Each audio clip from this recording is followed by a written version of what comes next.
Hey, what's up YouTube? It's Pyro with another video. Today, again, on the same day of me recording the Litty Freestyle by Tory Lanez, I'm going to be reacting to the Litty Freestyle by Joyner, which is the retort, the comeback from Joyner. I mean, that's what it is. So let's jump into this, see what we've got. But before we do that, please leave a like, comment, subscribe, all that jazz. Or rather, I guess you could comment after and subscribe now, preferably, but you can do it after. You know, we'll see. We'll see what's going on. Anyway, let's jump into this and see what Joyner has for us. What's up with you R&B niggas trying to turn rappers and trappers? You should just stay in your lane, bro. You sound like a rapper to rapper. I'm looking down PS1 on you game. when you talk to me. You should grab you a ladder. You swung at me, only jabbed in my bladder. Watch you disappear like you abracadabra. Now grab me a dagger. So far, this isn't a direct diss. It's definitely a retort. I do like the bars that he said in reference to he's looking down on him. That has two elements to it. One, he's shorter than him because as far as I know, he is, as in Tory Lanez is hella short and Joyner is like tall, but everyone's tall to me. I'm like only like 5'8", 5'9" on a good day. The Pyro the Rapper bar is like, so that's an old school PS1 game, PlayStation 1 OG back in the day game, where it was basically like a quick time event where you have to press the corresponding buttons to be able to make Pyro the Rapper, which is a PlayStation mascot. It was basically a timing game like Guitar Hero, basically before Guitar Hero ever existed. And I think it was made by Namco, Konami, something like that, old school. But that's interesting how he relates it to that. I like that. Basically saying he's a game to be played. You got some hits, but you lacking a swagger. I'm still the shit, bitch, so that doesn't matter. Don't call me a kid, I'm your pappy and dada. You get splattered and flattered. He made him. You and Trippy Basically, better he have made some him. backup. Ren and Stimpy looking aggy and staggering. And when I kill him, nigga, mad don't matter. Time to get litty, bitch, fuck all that singing. You challenge me, what the fuck is you thinking? Beat is crazy. We glad that you came. Leave all that lyrical shit up to me. I'm a savage that bang. Bring all your products who's back to Lee Chain. Take all that auto-tune back at T-Pain. I swear.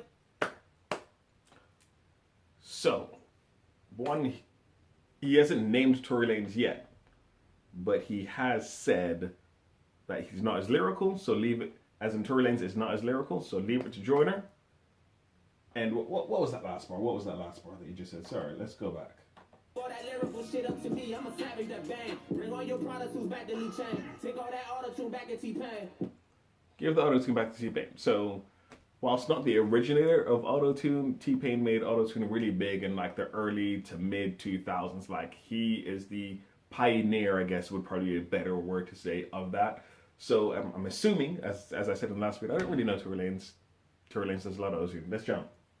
I swear you R&B rappers are strange. You okay, but you ain't nobody's favorite. You I weed you was smoking had you feeling confident. Let's have a real conversation. and like a lot of rappers or R&B people try and do rap as well. Chris Brown did it as well. You ain't fucking with me on my worst day, Tory. You was better than me when I was a first grade, Tory. We can do this every year on your birthday, Tory. Every summer, every winter, every Earth Day, Tory. Every Tuesday, every Thursday, Tory. It's gonna be a motherfucking anniversary, Tory. You done fucked up, now you need first aid, Tory. I'm a leader of the new school with a screw. No. He basically just said in those bars when he just named the days and everything, he can do it 24/7 and specifically stated we can do it on your birthday. He was better than him when he was in first grade, as in Joyner is basically saying he's better. And he has said, Tory, he's completely just gone out and said, Tory, I'm talking to you. That is crazy. I love that bar. That whole section, crazy. And he's about to reference, what's he about to reference? Are you niggas Blue's Clues?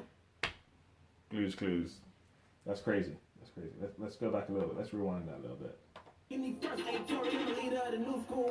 Leader of the new school, so that's a reference to Busta Rhymes. He's saying like he's gonna take all your money.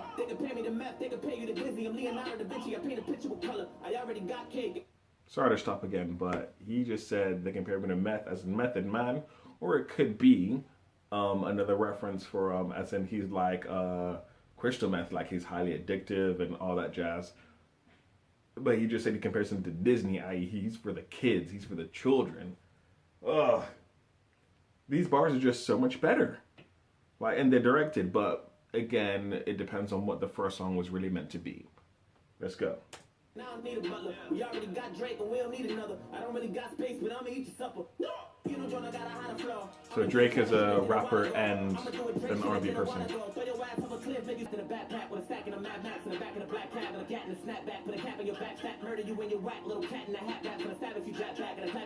past when you sing you ain't half bad, but you rapping like grass calves. And I bet that you mad sad, cause you about to get laughed at and buried in trash bags and left in a hatchback, my nigga. So there was a lot of stuff that was said there. The most part was before it actually kicked into that part, which was just crazy. And then at the end of it, he literally just said, basically just called him trash. And it's going to be put into the back of a hatchback. Probably to be taken to Goodwill or some recycling place or anything like that. Basically, he is going at Tory in this, and that makes me happy. He's going at him. Now, the only thing that I want is for the retort from Tory Lanez on the Litty Again freestyle to go in. I want that. I need that in my life. In the front of the corner store, mobbing a lot in the corridor, breaking some shit you don't want no more, fighting when nobody want to war. I bet that haters don't fighting when nobody won. I got some story, you ain't gotta hide no more. Come out and play, you my prey, you the goat, I'm a dinosaur. You want hate, that's normal. You just gonna do what you're supposed to. See, what I find interesting about that, right, is that one, you said you don't have to hide, you can come out, which is he's just saying that he's hiding right now because he didn't name Joyner in the song, like I said before. But what's interesting is that you're the GOAT, but I'm a dinosaur, which I think is really just a pun on the term of being the GOAT, like the greatest of all time, and that's what the GOAT is. And normally when people are saying, like, oh yeah, he's the GOAT, he's good. But I think he literally just put a flip on that and said, you're a GOAT, as in you are just an animal in that he is a dinosaur, and that he can just rip him to shreds, basically. Like, he is the OG as well, because dinosaurs are prehistoric and all that jazz. So that's really cool. Let's jump back in. I remember when them hoes called me old news. Now when they cheat, I'm the go-to.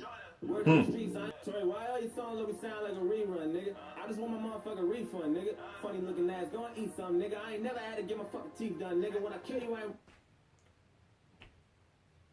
Basically saying all of his songs sound the same. Like that bar where he says why your songs always sound like a rerun, is like all of them are the same. Again, I don't know some stories, so I can't back that up or like say it's not true, but if he's saying it, at the end of the day, it is a diss, and I wouldn't be surprised if his songs sound the same, to be perfectly honest. Would not be surprised. Running to be something, nigga. Oh, you wanna be something, nigga? Me and 6ix9ine had trippy red bitch on the couch. She was giving us threesome, nigga. That's a tricky line. You ain't fucking with me on my worst day, Tory. Wasn't better than me when I was a first grade, Tory. We can do this every year on your birthday, Tory. So like, I will talk over this because he's repeating the line. That 6ix9ine, Takeshi 6ix9ine line is a bit tricky, only because of the things that are being said about Takeshi 6ix9ine right now with the underage and stuff like that. But as an overall bar, let's make a record, nigga. as an overall bar, as an overall bar, as I said before, that is a good line, saying that he's got Tory Lanez girl or ex-girl or whatever it is in a threesome with some other dude. As that compartment right there, that's cool. But the person, like I say, it's in question. Maybe it was just used as a flow and so on or whatever. I don't know. But in terms of a song, I prefer this over the Lucky You freestyle. In terms of the diss, I prefer this. But again, I don't know if that first song was initially meant to be a diss. We'll have to find out later on and so on, see what's going on. Maybe it's expressing this Litty Again freestyle by Tory Lanez that I'm going to react to right after this, and you'll get it in the playlist and so on. But again, like I said at the beginning of the video, please leave a like, comment, subscribe, hit that notification bell so you know when I'm doing videos. I do them weekly about a bunch of stuff, be it music, comics, movies. I try and cover everything on here that I enjoy, and hopefully you guys enjoy it as well. There'll be videos around this area, subscribe around here and so on. Guys, still don't have a sound life yet, so peace.